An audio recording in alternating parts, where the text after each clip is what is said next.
Bonjour tout le monde, je vous propose une petite démonstration pour voir comment traiter un fichier son et enlever les principaux défauts. Donc ici il s'agit d'un fichier de son de la nature, un oiseau en particulier, la bouscarle de Séti, et donc on va voir comment RX8 fait des merveilles en la matière. Alors je vais vous faire écouter ce son.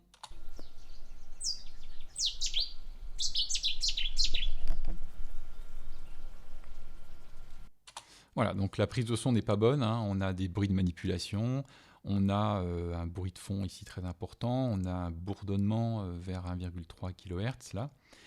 Donc on va voir comment on peut supprimer ça et voir si on peut sauver ce chant d'oiseau. Donc la première étape, on va s'intéresser à ce bourdonnement. Alors on peut identifier à quelle fréquence il est. En zoomant, on se met ici là, sur la barre des fréquences, et avec la molette de la souris, on tourne au maximum. Voilà. Et ensuite, on va placer le curseur et on va regarder en bas, là, dans curseur. Voilà, on se place au milieu. Donc, on voit qu'on est à 1300, voilà, 1381, environ 1381 Hz. Je double-clique sur la barre. Donc, je reviens voilà, ici à l'échelle complète. L'autre possibilité qu'on a, donc, c'est d'utiliser l'outil dehum. Voilà, donc ici, cet outil, alors on va revenir à la version par défaut, voilà, pour bien comprendre comment ça fonctionne. Donc on va jouer la piste en cliquant ici sur Preview. On va bien regarder ce qui se passe dans le graphique, puisque on va voir en temps réel comment se répartissent les fréquences sur le morceau. Donc on voit ici un pic qui reste assez fixe en intensité. Voilà, donc à 1381 Hz, qui correspond à notre bourdonnement. Une fonctionnalité de RX est l'apprentissage. Donc quand on clique ici sur Learn, il va analyser toutes les fréquences et essayer de détecter donc justement ces bourdonnements. Alors ici ça ne marche pas, puisque en fait on a une fréquence ici assez basse, très importante. Donc il croit que le bourdonnement est ici, alors que nous en fait il est ici. Donc une autre possibilité, c'est de sélectionner une partie en général du graphique et de faire Learn, mais là ça ne fonctionne pas non plus très bien. Ce qui marche bien ici, c'est d'être en mode adaptatif. Voilà, donc je vais mettre ici, on va se mettre en Preview.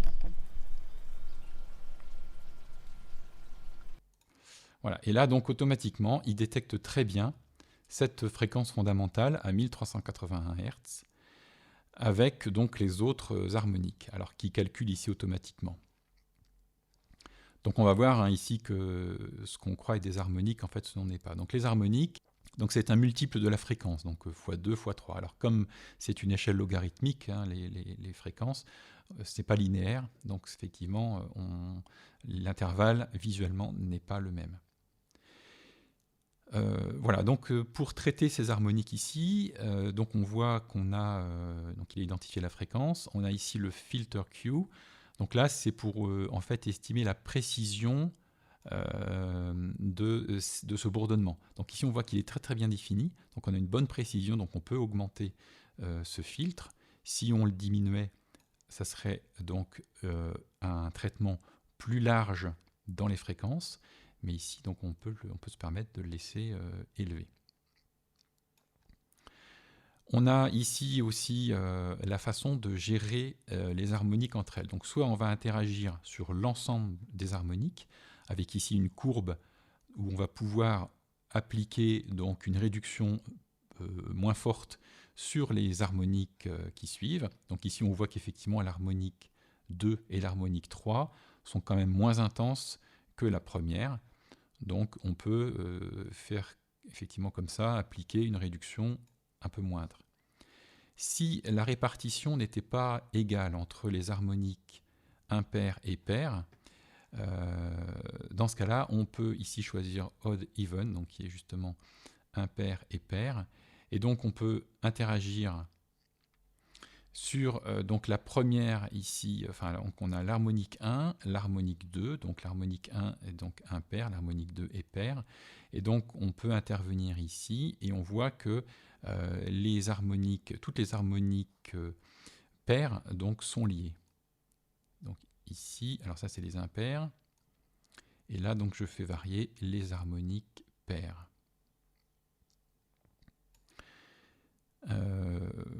Voilà, donc on pourrait aussi choisir de les évaluer, enfin d'appliquer une réduction une par une. Donc là, si on fait none, on a la possibilité d'appliquer une réduction voilà, en décibels variable selon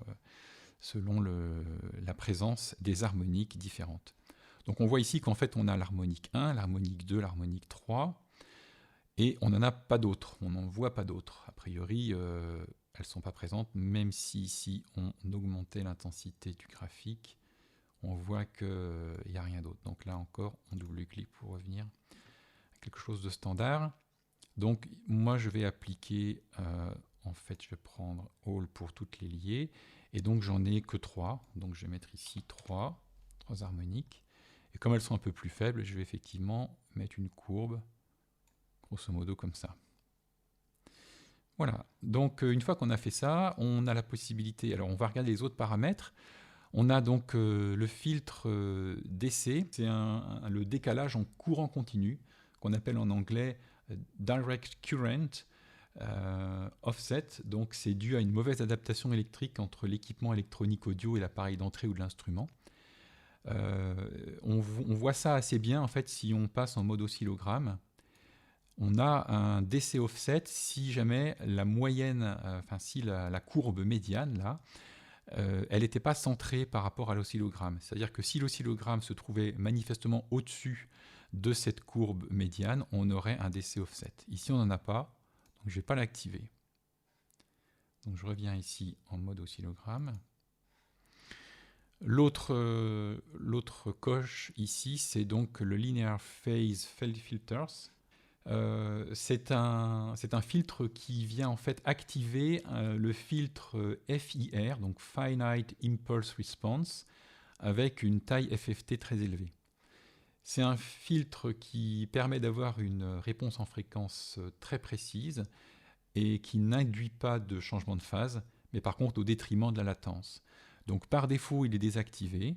Et moi, je vous conseille aussi de le désactiver dès lors qu'il n'y a pas de problème de phase lors de la correction de ces bourdonnements. On a à peu près tout fait ici. Donc on va cliquer. Alors on peut d'abord cliquer sur Preview pour écouter ce que ça donne. Voilà, on voit qu'on a quand même déjà une réduction. Voilà, le son est déjà meilleur. On clique sur Render, et voilà, on voit que ce bourdonnement a disparu. Par contre, on voit ici que ça n'a pas fonctionné pour les harmoniques, parce que justement, ce ne sont pas des harmoniques. Et donc, on va traiter ça autrement. On voit qu'il a appliqué des réductions, mais pas aux bons endroits. Donc, ce qu'on va faire, c'est qu'on va revenir, CTRL Z, à la situation précédente, et on va intervenir uniquement sur un seul harmonique. Voilà, donc là on va faire render. Donc il m'a bien supprimé celle-ci, il n'a pas touché aux autres bourdonnements. Voilà, donc là on a supprimé notre principal bourdonnement ici, 1,3 kHz. Donc on en a encore ici au-dessus là. Alors on va essayer d'aller les voir précisément. Donc là on va utiliser un autre outil qui est le Spectral Repair. Voilà, donc on va essayer de zoomer au maximum. Bon, il y a quand même quelques bourdonnements, mais on va prendre les plus visibles. Donc on va prendre celui-là, donc on prend la sélection horizontale, et on va sélectionner très précisément, voilà, ce bourdonnement ici, et on va utiliser donc le Spectral Repair. Alors comme ici, on est avec des fréquences qu'on souhaite préserver, hein, les fréquences du chant d'oiseau, on ne va pas utiliser l'outil remplacement, on ne va pas remplacer cette gamme de fréquences-là par une autre parce qu'on va avoir des choses qui ne sont pas très belles à l'oreille. On va simplement atténuer cette zone-là. Alors ici, au niveau du nombre de bandes, on va pas, comme on a besoin de quelque chose de très précis, on va prendre un nombre de bandes le plus élevé possible, puisque voilà, il va prendre en référence quelque chose de très proche. Et puis, voilà, au niveau donc de la région de référence, on va aussi prendre finalement quelque chose de très petit. Sur avant-après, on va plutôt prendre ce qu'il y a en dessous, puisqu'il y a moins de, il y a moins de sons qui nous intéressent. Bon, ça ne se joue pas à grand-chose, mais on va quand même privilégier ce qu'il y a en dessous. Ensuite, horizontal ou vertical, ben, là, ça n'a pas de sens de prendre horizontal, puisque de toute façon, c'est sur toute la longueur. Donc, on va prendre évidemment vertical. Et puis, voilà. Donc, ce qu'on peut faire, c'est comparer à l'oreille hein, pour bien voir ce que ça donne. Mais ici, donc je l'ai déjà fait, c'est ce qui fonctionne le mieux. Alors, au niveau aussi de l'intensité de l'atténuation, il faut essayer différents réglages. On va prendre quelque chose d'assez médian, puisque de toute façon, c'était pas trop fort. Voilà, donc on va faire render. Et là, on voit voilà, que même graphiquement, alors, c'est vrai, rien qu'au niveau graphique, ça permet déjà de voir ce qui va se passer. On voit qu'ici, c'est pas trop important. On pourrait même le faire un petit peu plus faible, l'atténuation. On va prendre comme ça. Voilà, là, on est assez proche du bruit de fond. Donc là, ça semble intéressant. On va faire exactement pareil pour au-dessus. Donc on prend une sélection voilà, assez faible. Puis on va appliquer exactement les mêmes choses. Hein. Render. Voilà. C'était même un peu trop fort. Alors CTRL Z. Et on peut baisser un petit peu. Voilà.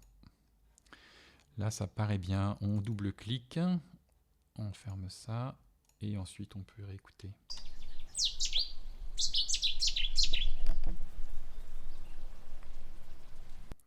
Voilà, donc on n'a plus du tout ce problème, hein, comme on avait avant, de bourdonnement.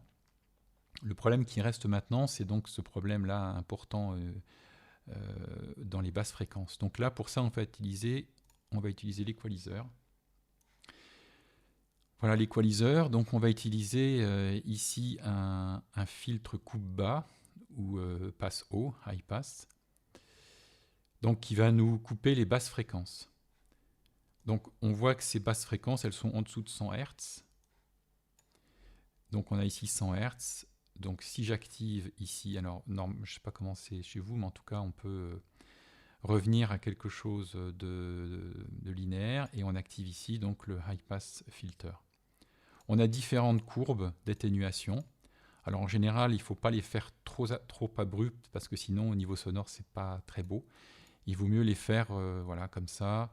Alors je vous conseille d'écouter hein, ce que ça donne, mais en général, voilà, quelque chose comme ça devrait être bien.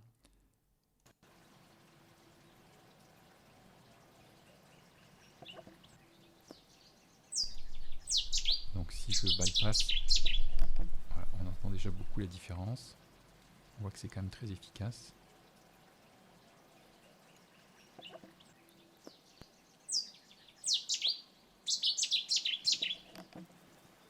Voilà, là on peut appliquer la correction comme ça. Voilà, donc on a enlevé ici tous les problèmes de basse fréquence. Maintenant, il nous reste à enlever les bruits de manipulation. Donc là, ça va être assez simple puisque ces bruits de manipulation sont bien distincts de la zone qui nous intéresse du chant d'oiseau. Donc on va utiliser pour ça encore le Spectral Repair. Donc on va prendre ici le pinceau et on va venir sélectionner là ce premier son gênant. Alors en maintenant la touche CTRL et avec la molette, vous pouvez faire varier, avec la molette de la souris, vous pouvez faire varier la taille de cette brosse. Donc on va essayer de la prendre voilà, de la même taille que notre objet à faire disparaître.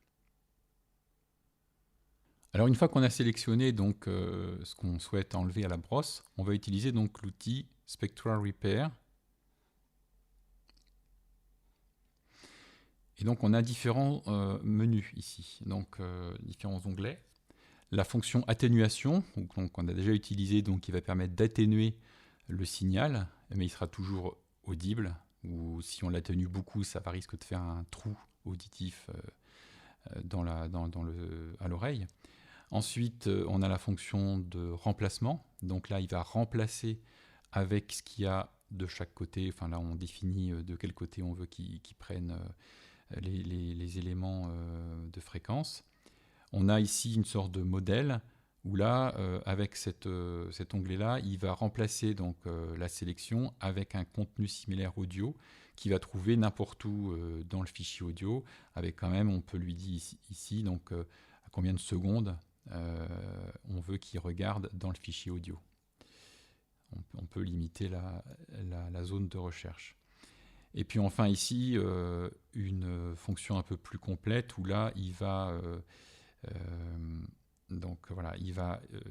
trouver les harmoniques et le bruit de part et d'autre de la sélection, et il va remplir la sélection en utilisant une interpolation, donc il va créer en quelque sorte des éléments sonores à partir de ce qu'il aura trouvé de part et d'autre. Partials plus noise, moi je ne m'en sers pas beaucoup, je trouve. En général, ça ne donne pas de bons résultats, mais il faut essayer. Moi, je me sers beaucoup des 3 premiers, donc Attenuate, Replace et Pattern. Voilà, c'est ce qui marche le mieux. Alors là, on va utiliser donc Pattern, puisqu'on a vu que Replace, ça faisait quand même un trou dans nos fréquences. Donc là, on va lui dire ici, alors justement, voilà, si on prend ici une largeur de bande vraiment très élevée, vous allez voir qu'il va faire les modifications ici aussi, de part et d'autre, de ce qu'on veut enlever. Voilà. Et donc, à l'oreille, ensuite, ça va s'entendre. Donc, je fais CTRL Z et je vais prendre plutôt quelque chose d'assez étroit. Quelque chose comme ça. Puisqu'en fait, c'est homogène ici, donc il n'y a pas besoin d'aller chercher très très loin pour créer du son. On va donc voilà, prendre ici quelque chose d'à peu près de la largeur de ce qu'on veut faire disparaître. Et puis, dans le Pattern Search Range, on ne va pas prendre trop loin puisqu'on n'a pas besoin, c'est quand même assez homogène, donc on va prendre quelque chose d'assez court.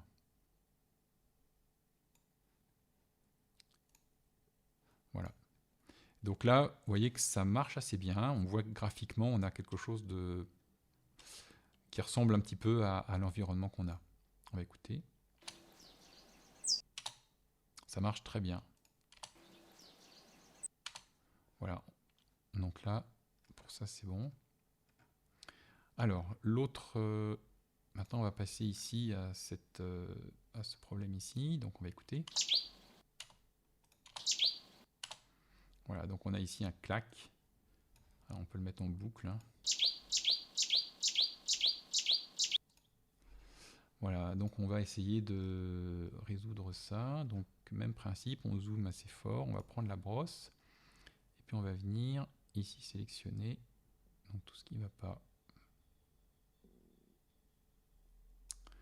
Voilà, et on va utiliser le Spectral Repair. Donc on va faire là encore avec Pattern. On va essayer comme ça. Voilà, on va voir ce que ça donne. Ça a l'air de pas mal marcher.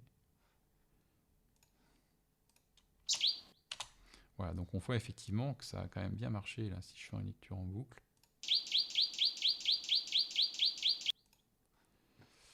Je n'ai plus ce problème de bruit présent.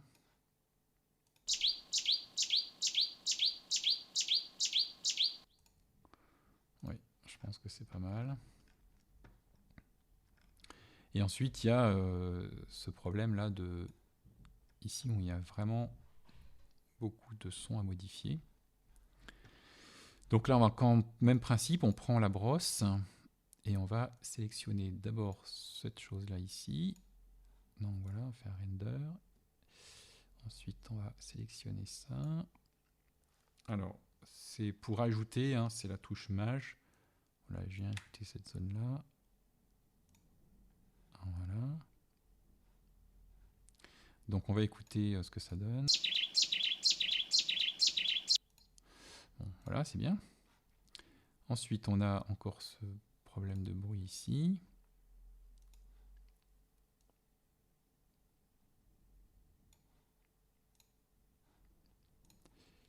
Et puis, alors là, plus embêtant, on est dans les fréquences audibles.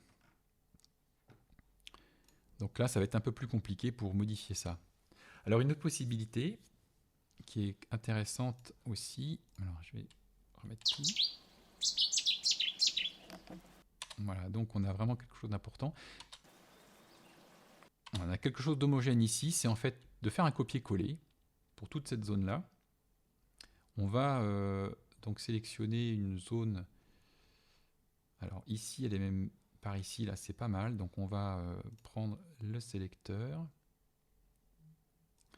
Voilà, j'ai sélectionné toute cette zone-là. Donc je vais fermer là pour bien avoir quelque chose de net. À peu près de la taille d'ici. Je vais faire CTRL-C. Je vais me placer juste avant. Je fais CTRL-V. Et là, donc, voilà, je pourrais faire pareil ici d'ailleurs.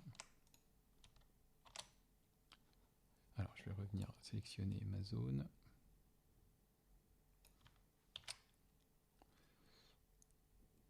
Voilà, je vais venir remplacer là pour avoir des choses plus homogènes.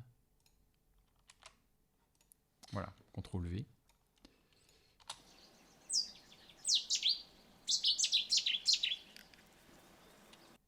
Voilà. Donc, il nous reste encore un petit peu de ces choses-là à faire disparaître. Donc là, ça va pas être... alors, ça va être très simple pour celui-là. Donc, on va venir sélectionner avec la brosse.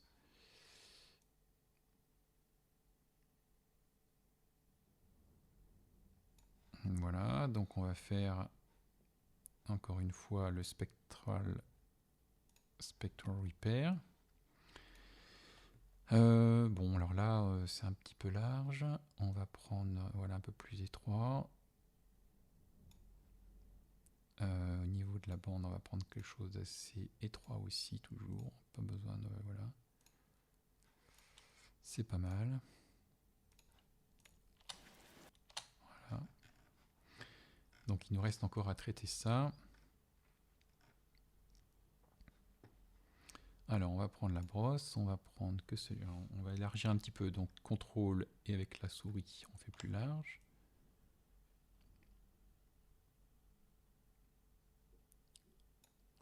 Voilà, donc on va les faire un par un. Parce qu'on pourrait les grouper, mais ça va faire trop de soupe. Donc on va vraiment les prendre un par un. Et alors là, on va faire en sorte voilà, que ça ne déborde pas sur la suivante. Alors dans le pattern search, on va pas prendre...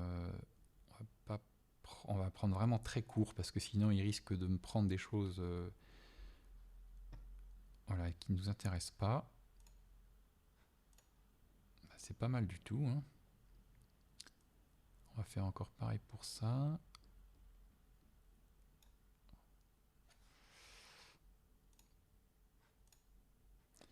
Et pour le dernier aussi, on voit que graphiquement, c'est quand même très bien. Voilà. Alors, on va écouter ce que ça donne.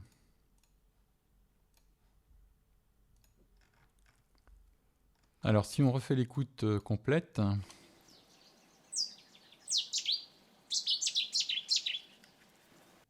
voilà, on s'aperçoit qu'il y a encore des petites imperfections. Donc notamment ici, donc ça va être très simple à supprimer. Donc on va prendre encore le Spectral Repair, et puis on va prendre la brosse, et donc on va sélectionner ici, voilà, et Pattern, là c'est bien, voilà, là on voit que c'est vraiment très propre. On a aussi ici des petites imperfections, voilà, qu'on va enlever comme ça, avec le même procédé. Ici aussi, on peut l'enlever. Et puis là aussi, oui, c'était quand même... Alors, on va déjà enlever ça. Ici, on a encore un peu de traces de bruit de manipulation.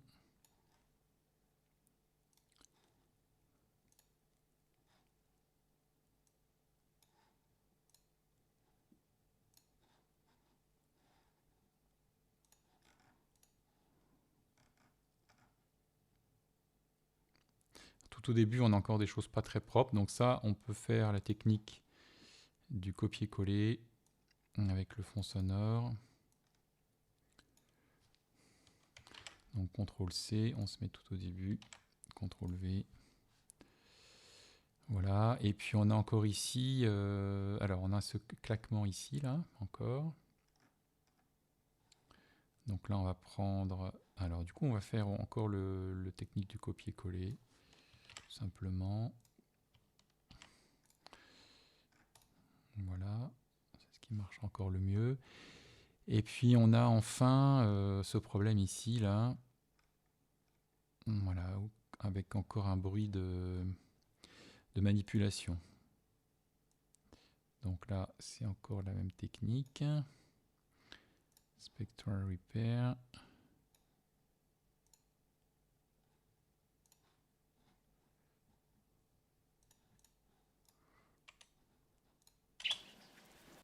Ouais, c'est très très bien là.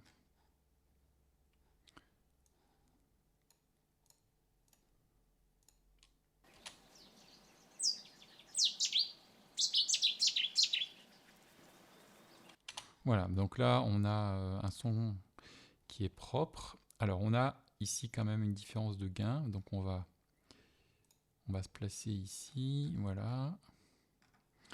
Ensuite on fait la touche majuscule et on vient sélectionner tout le reste. Et là on va utiliser donc le gain et on va baisser de 4 dB, ce qui semble pas mal. Voilà, on va écouter.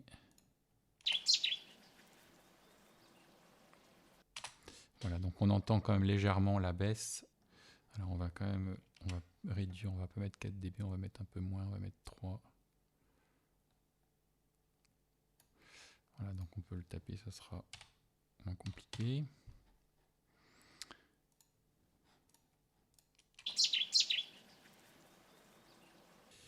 Alors, on va écouter avant-après.